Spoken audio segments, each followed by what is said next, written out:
ఉత్తరాదిని వరుణుడు వణికిస్తూనే ఉన్నాడు. ఢిల్లీ, ముంబై, జమ్మూ కాశ్మీర్లో వర్షాలు పడుతూనే ఉన్నాయి. ఇవాళ ఢిల్లీలో ఉరుములు మెరుపులతో కూడిన వర్షాలు పడే ఛాన్స్ ఉందని ఐఎండీ అధికారులు తెలిపారు. ఇప్పటికే పలు చోట్ల వర్షాలు పడుతూ ఉండగా మరికొన్ని గంటల్లో భారీ నుంచి అతి భారీ వర్షాలు పడే ఛాన్స్ ఉందని వాతావరణ శాఖ అంచనా వేసింది.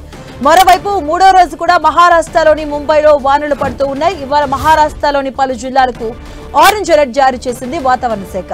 అంధేరి, గద్కోవర్ ప్రాంతాల్లో మరికొన్ని గంటల్లో భారీ నుంచి అతి భారీ వర్షాలు కురిసే అవకాశం ఉందని ప్రజలు అప్రమత్తంగా ఉండాలంటూ అధికారులు సూచిస్తున్నారు.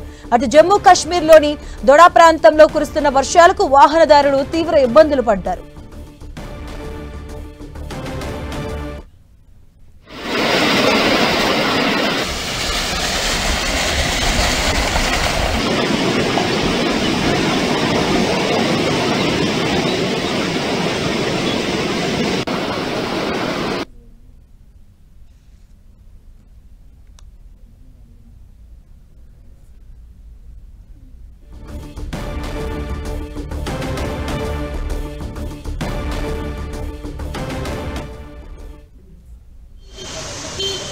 ఇక ఉత్తరాదిన వర్షాలు వణికిస్తూ ఉన్నాయి. చాలా చోట్ల ప్రాంతాలు నీట మునిగిన పరిస్థితి కనిపిస్తుంది. ఈ నేపథ్యంలో ట్రాఫిక్ తీవ్ర అంతరాయం ఏర్పడుతుంది.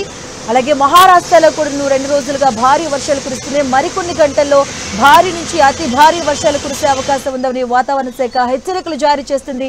ప్రజలను అప్రమత్తంగా ఉండాలంటూ కొన్ని సూచనలు చేస్తున్నారు అధికారులకు. మహారాష్ట్రకు పలు చోట్ల వర్షాలు నీట మునిగిన పరిస్థితి ఏర్పడుతుంది.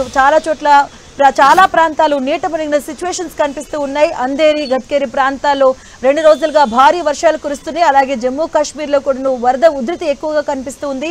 ఉత్తరాదిన జోరుగా వానలు కురుస్తూ ఉన్నాయి. మనం చూడొచ్చు, చాలా చోట్ల ప్రాంతాలు నీట మునిగిన పరిస్థితి ఏర్పడింది. ఢిల్లీలో మరి కాసేపట్లో భారీ నుంచి అతి భారీ వర్షాలు కురిసే అవకాశం ఉందని ఐఎండీ హెచ్చరికలు జారీ చేసింది. ఇటుగా ఉత్తరాదిన వర్షాలు వణికిస్తున్నాయి. మనం చూడొచ్చు స్క్రీన్ పైన ఢిల్లీలో సిచ్యువేషన్, అలాగే ముంబైలో, అలాగే మరోవైపు జమ్మూ కాశ్మీర్లో సిచ్యువేషన్ మనం చూడొచ్చు. భారీగా వరద నీరు వచ్చి చేరుతూ ఉంది. చాలా ప్రాంతాలు కూడా ఉన్నటువంటి ప్రజలను సురక్షిత ప్రాంతాలకు తరలించారు ఇప్పటికే. అలాగే మరోవైపు ఢిల్లీ, ముంబై ప్రాంతాలకు మరికొద్ది గంటల్లో అతి భారీ వర్షాలు కురిసే అవకాశం ఉందని ఐఎండీ హెచ్చరికలు జారీ చేసింది. మహారాష్ట్రలోని